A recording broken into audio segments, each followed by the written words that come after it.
Hello my dear children, welcome back. Planning की definition, features and planning process, ये सारे topics हम complete कर चुके हैं। आई होप कि आपने वो वीडियो लेक्चर्स देख लिए होंगे। अगर नहीं देखे तो मैं डिस्क्रिप्शन बॉक्स में लिंक शेयर कर दूंगी, उसे देख लीजिए। और अगेन मेरी आपसे रिक्वेस्ट है कि अगर आप मेरे चैनल पे नए हो, पहली बार मेरे चैनल को देख रहे हैं, तो प्लीज सब्सक्राइब भी कर लीजिए ताकि आपके पास सारी नोटिफिकेशंस पहुंच जाएं और हर टॉपिक की इजी एंड अंडरस्टैंडेबल एक्सप्लेनेशन आपके पास पहुंचती रहे। आज हम डिस्कस करने वाले हैं बच्चों advantages and limitations of planning. Planning एक बहुत ही इंपॉर्टेंट फंक्शन है, प्राइमरी फंक्शन ऑफ मैनेजमेंट होता है और प्लानिंग के कोई ड्रॉबैक्स नहीं होते। प्लानिंग करने से कभी कुछ नुकसान नहीं होता है, लेकिन प्लानिंग करते टाइम कुछ कमियों का, कुछ परेशानियों का सामना करना पड़ता है, जिन्हें हम डिस्कस करेंगे लिमिटेशंस ऑफ प्लानिंग में। So let's connect to commerce and let's discuss advantages and limitations of planning.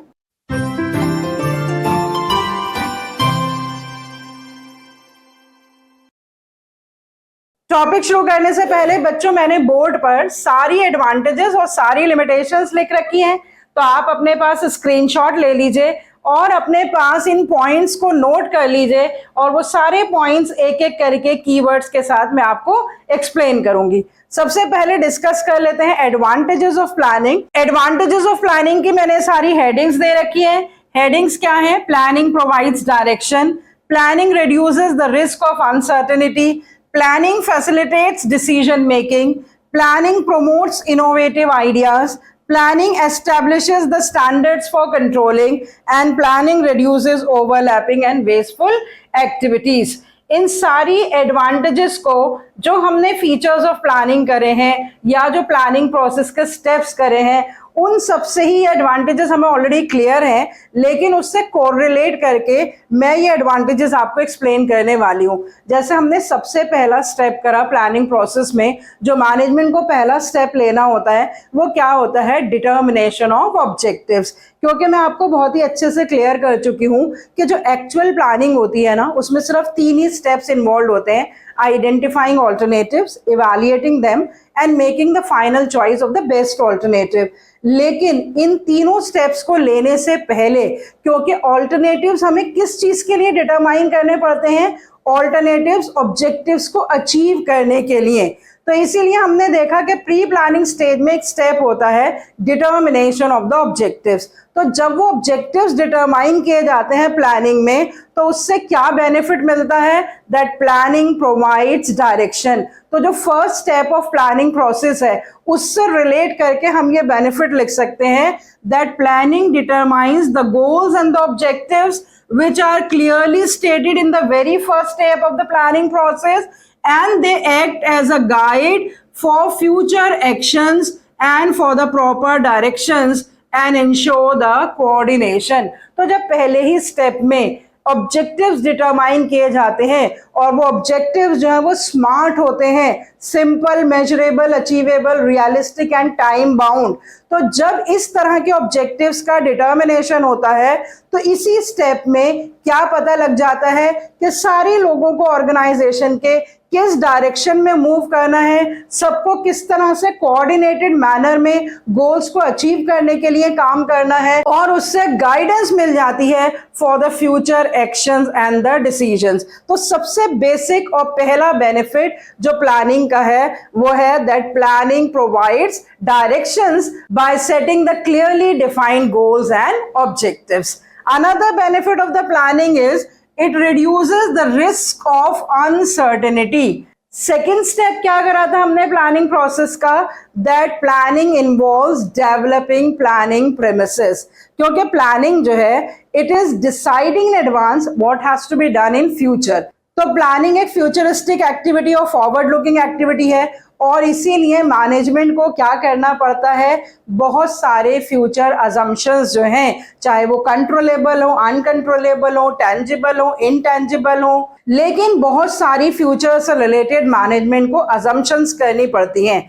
जब मैनेजमेंट सेकंड स्टेप लेती है इन द प्लानिंग प्रोसेस, तो उस टाइम में क्या होता है? फ्यूचर अजम्पशंस की बेसिस पे, प्रिडिक्शंस की बेसिस पे बहुत सारी अनसर्टेनिटीज को एडवांस में प्रिडिक्ट कर लेती है मैनेजमेंट, और फिर उनसे डील करने के तरीके सोच लेती है।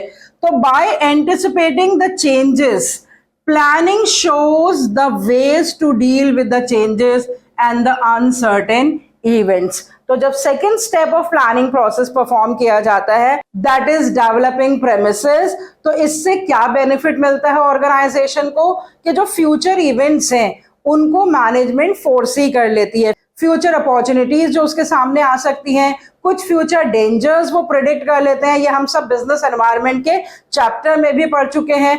तो जो अनफोर्सीन इवेंट्स होते हैं उनको एलिमिनेट तो नहीं किया जा सकता, पर उनको प्रिडिक्ट करके उनसे डील करने के तरीके जो हैं वो ढूंढे जा सकते हैं। तो जब प्लानिंग प्रीमिसेस डिटरमाइन की जाती हैं प्लानिंग प्रोसेस में, तो उससे क्या बेनिफिट मिलता है ऑर्गेनाइजेशन को कि उसका जो रिस्क है उन अनसर्टेन इवेंट से रिलेटेड, उन अनसर्टेनिटीज से रिलेटेड, उस रिस्क को वो डील करने के तरीके ढूंढ लेते हैं और जिससे रिस्क जो है वो रिड्यूस हो जाता है। एलिमिनेट तो नहीं होता लेकिन रिड्यूस हो जाता है। Another benefit is planning facilitates decision making. हमने प्लानिंग प्रोसेस की जो मेन प्लानिंग स्टेज है उसमें 3 स्टेप्स करे कि प्लानिंग में ऑल्टरनेटिव्स को आइडेंटिफाई किया जाता है, इवैल्यूएट किया जाता है और फिर बेस्ट ऑल्टरनेटिव जो है वो सेलेक्ट किया जाता है। हमने प्लानिंग के एक फीचर में भी यही देखा था that planning is related to determination, evaluation and selection. तो जब बेस्ट ऑल्टरनेटिव सेलेक्ट किया जाता है तो उससे क्या फैसिलिटेट होता है? Decision making. Planning helps to make a choice from amongst the various alternatives by proper evaluation and hence it helps in rational decision making। तो जब ऑल्टरनेटिव्स को अच्छी तरह से एनालाइज करके इवैल्यूएट किया जाता है, बहुत सारे ऑल्टरनेटिव्स को कॉस्ट, बेनिफिट, रिस्क, कन्वीनियंस, इन सारी बेसिस पे उनके प्रॉस एंड कॉन्स इवैल्यूएट किए जाते हैं, तो बहुत लॉजिकल तरीके से जब बेस्ट ऑल्टरनेटिव सेलेक्ट किया जाता है तो प्लानिंग से अनदर बेनिफिट क्या अराइज होता है कि एक rational decision making, logical decision making management कर पाती है by evaluating the alternatives and choosing the best alternative. Let's move on to another benefit. Planning promotes innovative ideas. Planning के फीचर में हम ऑलरेडी डिस्कस कर चुके हैं कि प्लानिंग एक थिंकिंग एक्टिविटी है, एक मेंटल एक्सरसाइज है, क्योंकि जब फ्यूचर प्लानिंग अजम्पशंस करनी पड़ती हैं, प्रेमिसेस डिटरमाइन करनी पड़ती हैं, तो उसके लिए मैनेजमेंट को फोरसाइट चाहिए, विजन चाहिए, साउंड जजमेंट चाहिए, ability to foresee the future. ये सारा टैलेंट एक पर्टिकुलर मैनेजमेंट में होना चाहिए। तो जब फ्यूचर प्लानिंग प्रेमिसेस की जाती हैं तो बहुत सारे इनोवेटिव आइडियाज मैनेजमेंट के दिमाग में आते हैं। So it is the first and the most challenging activity when the new ideas take the shape of the concrete plans। तो जब प्लानिंग की जाती है तो मैनेजमेंट जो है फ्यूचर अजम्पशंस करती है, मैनेजमेंट वेरियस प्लान्स बनाती है, कॉम्बिनेशन ऑफ वेरियस प्लान्स को सेलेक्ट करती है और उससे क्या होता है कि मैनेजमेंट के सामने बहुत सारे आइडियाज आते हैं कि किस तरह से एक पर्टिकुलर प्रॉब्लम को सॉल्व किया जा सकता है, किस तरह से अपॉर्चुनिटी को अवेल किया जा सकता है, किस तरह से जो थ्रेट्स हैं ऑर्गेनाइजेशन के एनवायरनमेंट में उनसे डील किया जा सकता है, किस तरह से रिस्क एंड अनसर्टेनिटीज को रिड्यूस किया जा सकता है। तो इतने सारे चैलेंजेस को फेस करने के लिए जब मैनेजमेंट प्लान करती है तो प्लानिंग से क्या बेनिफिट होता है? That planning promotes innovative ideas. Then another benefit of planning is it establishes the standards for controlling। हमने एक स्टेप करा है प्लानिंग प्रोसेस में, that is follow up action. उस पर्टिकुलर स्टेप में मैंने आपको बताया था कि इस स्टेप में क्या किया जाता है, जितने भी प्लान्स हैं, मेन प्लान्स और डेरिवेटिव प्लान्स, उनकी रेलेवेंस और इफेक्टिवनेस को चेक किया जाता है, उनको मॉनिटर किया जाता है। तो प्लानिंग में जब ऑब्जेक्टिव्स तय किए जाते हैं और बाकी की सारी एक्टिविटीज जो हैं उन पर्टिकुलर ऑब्जेक्टिव्स को अचीव करने के लिए परफॉर्म की जाती हैं, तो बहुत ही क्लियर है कि प्लानिंग से क्या मिल जाता है ऑर्गेनाइजेशन को? स्टैंडर्ड्स मिल जाते हैं जिसके अगेंस्ट एक्चुअल परफॉर्मेंस जो है वो चेक की जाती है। By comparing the actual performance with the standards, managers check the effectiveness of the plans, जो कि हम फॉलो अप एक्शन में ऑलरेडी पढ़ चुके हैं। It is essential for controlling. जो स्टैंडर्ड्स हैं वो कंट्रोलिंग के लिए बहुत ही जरूरी हैं, they provide the base for controlling.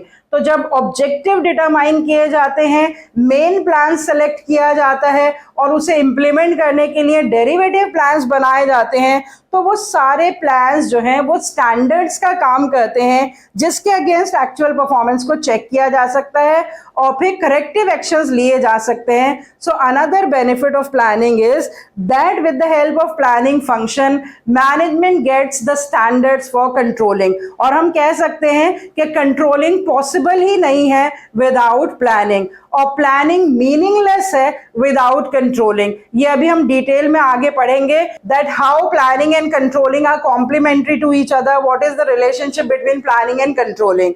तो फिलहाल आप ये बेनिफिट देखेंगे प्लानिंग का कि प्लानिंग से ही जो है कंट्रोलिंग के लिए स्टैंडर्ड्स जो है उसका बेस मिलता है।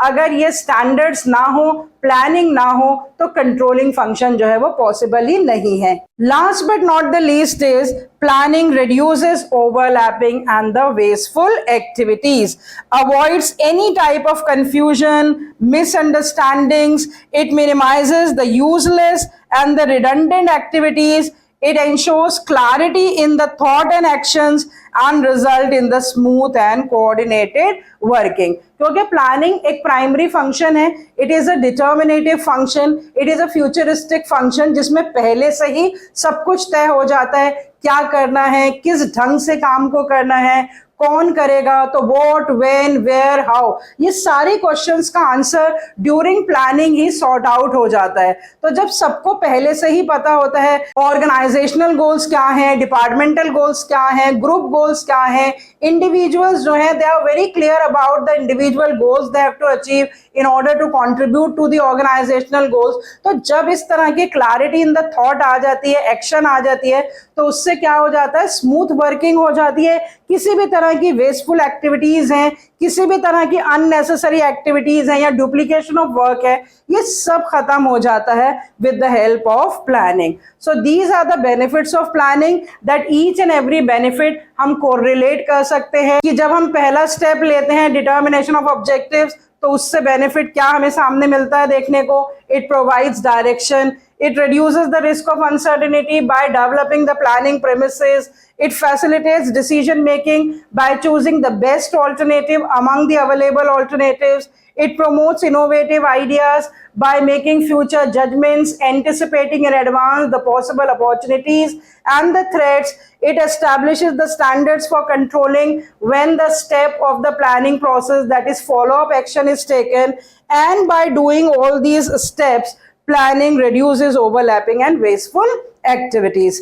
तो आई होप कि प्लानिंग के फीचर्स और प्लानिंग के प्रोसेस से ये सारी एडवांटेजेस जो है वो आपको बहुत अच्छे से समझ में आ गई होंगी, और इनके कीवर्ड्स जो हैं वो आप याद रखेंगे, क्योंकि या तो आपको डायरेक्ट क्वेश्चन पूछा जाएगा कि explain these two benefits of planning, या explain all the benefits of planning, या केस स्टडीज के फॉर्म में क्वेश्चन पूछा जाएगा।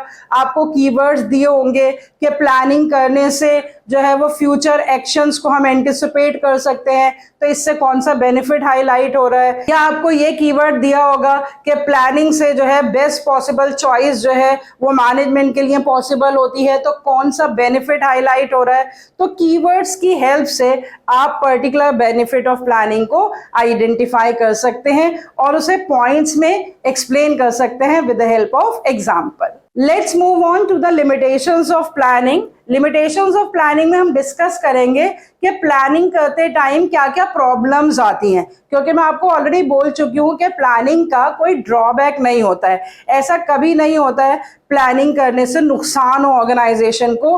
हाँ, कभी कभी प्लानिंग फेल हो जाती है, और वो किस वजह से फेल हो जाती है वो हम डिस्कस करेंगे in the limitations of planning. तो सबसे बेसिक लिमिटेशन प्लानिंग की क्या है, इट इन्वॉल्व्स ह्यूज कॉस्ट। तो प्लानिंग को एक कॉस्टली एक्सरसाइज माना जाता है, एक्सपेंसिव एक्सरसाइज माना जाता है, क्यों? क्योंकि हमने देखा कि प्लानिंग में बहुत सारी फ्यूचर अजम्पशंस करनी पड़ती हैं, उसके लिए डेटास कलेक्ट करने पड़ते हैं, एक्सपर्ट्स अपॉइंट करने पड़ते हैं, मीटिंग्स करनी पड़ती हैं। तो किस तरह के कॉस्ट प्लानिंग में इन्वॉल्व होते हैं? The cost of formulation of the detail plans, the cost of calculation of facts and figures, the cost of boardroom meetings, the cost of professional experts, the cost of preliminary investigations. These costs are very huge in nature. जब large level पे planning की जाती है तो ये सारे cost management को इनकर करने पड़ते हैं।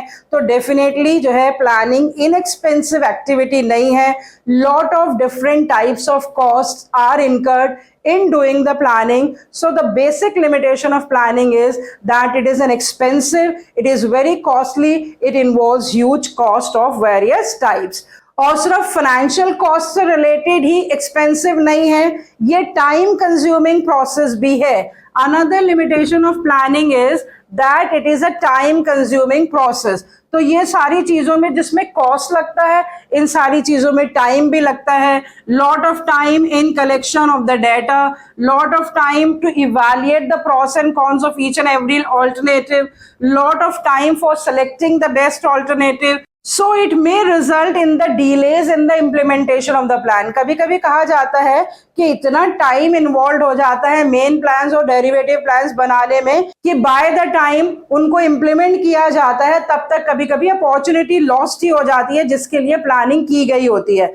तो इसीलिए one of the limitation of planning क्या मानी जाती है कि प्लानिंग एक बहुत ही टाइम कंज्यूमिंग प्रोसेस है।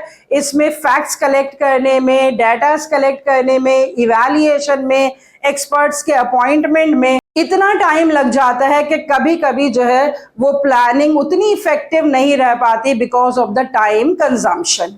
Now another limitation of planning is that it leads to rigidity. Rigidity means something that is very rigid and where changes cannot be made.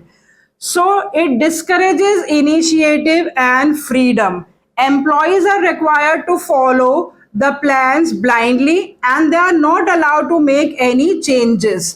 तो ज्यादातर एक्चुअली अभी हमने देखा कि प्लानिंग में कितना टाइम और कितना कॉस्ट लगता है और नॉर्मली जो है वो टॉप मैनेजमेंट प्लान करती है और प्लान करके वो मिडिल लेवल और लोअर लेवल को कम्युनिकेट कर देते हैं क्योंकि उन्हीं को वो फर्दर प्लान्स इम्प्लीमेंट कराने होते हैं। तो इतने कॉस्ट और टाइम के बाद जब कोई प्लान्स बना लिए जाते हैं तो एक्चुअली मिडिल लेवल और लोअर लेवल को उसमें चेंजेस करना अलाउ नहीं होता। उनसे कहा जाता है कि जो प्लान्स बना दिए गए बस आप उनको इम्प्लीमेंट करिए। They are required to follow them blindly, they are not required to make any changes. तो जब उनको यह अलाउ ही नहीं किया जाता कि वो उसमें कुछ चेंजेस कर सके या वो सर्कमस्टांसेस के हिसाब से उन प्लान्स में कुछ ऐड और लेस कर सकें तो उससे क्या होता है कि प्लानिंग जो है वो रिजिडिटी एलिमेंट को इनकलकेट करती है ऑर्गेनाइजेशन में, क्योंकि किसी भी तरह की चेंजेस इसीलिए मुश्किल हो जाती हैं क्योंकि इतने टाइम और कॉस्ट के बाद वो प्लान्स बनाए जाते हैं तो उसमें चेंजेस करने का मतलब फिर से टाइम लगाना, फिर से खर्चा करना और ये टाइम एंड कॉस्ट जो है उसकी कैपेसिटी नहीं होती है मैनेजमेंट के पास, इसीलिए वो उसमें चेंजेस अलाउ नहीं करते हैं। तो इससे एक और प्रॉब्लम अराइज हो जाती है कि प्लान्स एक बार बना लिए जाएं तो उसमें आसानी से चेंजेस करना बहुत मुश्किल हो जाता है ऑर्गेनाइजेशन के लिए, इसीलिए प्लानिंग लीड्स टू रिजिडिटी। और उसी के साथ एक और ड्रॉबैक क्या जुड़ा हुआ है, that it reduces creativity also. क्योंकि क्रिएटिविटी तो किसकी होती है, टॉप मैनेजमेंट की होती है जब वो फ्यूचर फोरकास्टिंग करते हैं, लेकिन मिडिल और लोअर लेवल के लिए तो कोई क्रिएटिविटी नहीं है। Plans are made by the top level and other levels are not allowed to deviate from the plans nor they are allowed to act on their own. तो उससे क्या होता है कि they are forced to think along the same lines as the superiors or the others। मतलब जो middle level के लोग हैं या जो लोअर लेवल के लोग हैं उनको वैसा ही सोचना पड़ता है जैसा कि टॉप लेवल ने सोच लिया उनके लिए। डिसीजन मेकिंग में भी उनको पार्टिसिपेशन नहीं मिलता है।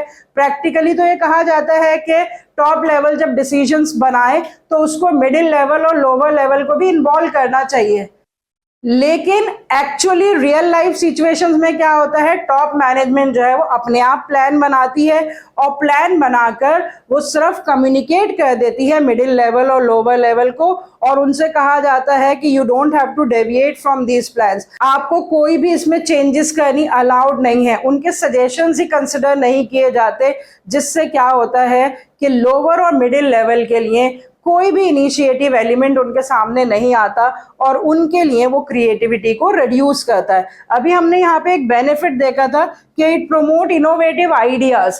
तो आप सोचेंगे कि ये दोनों जो है वो बिल्कुल अलग अलग हैं। एक तरफ तो हम बेनिफिट कह रहे हैं कि प्लानिंग का है कि इट प्रोमोट इनोवेटिव आइडियाज, लेकिन इनोवेटिव आइडियाज किसके लिए प्रोमोट होते हैं, टॉप मैनेजमेंट के लिए, क्योंकि वो फ्यूचर अजम्पशंस करते हैं, वो प्लानिंग प्रेमिसेस डेवलप करते हैं। मिडिल और लोअर लेवल ऐसा नहीं करते हैं, उनको तो सिर्फ इम्प्लीमेंट करना होता है, उनको अपना दिमाग नहीं लगाना होता। इसीलिए उनके पॉइंट ऑफ व्यू से अगर देखा जाए तो planning reduces creativity. Another drawback of planning is it does not work in the dynamic environment. Environment chapter में हम ऑलरेडी पढ़ चुके हैं, social, political, legal, technological, economic, जो एक्सटर्नल फोर्सेस हैं एनवायरमेंट की, उसमें बहुत चेंजेस होते रहते हैं और किसी किसी डायमेंशन में तो बहुत फास्ट चेंजेस होते हैं।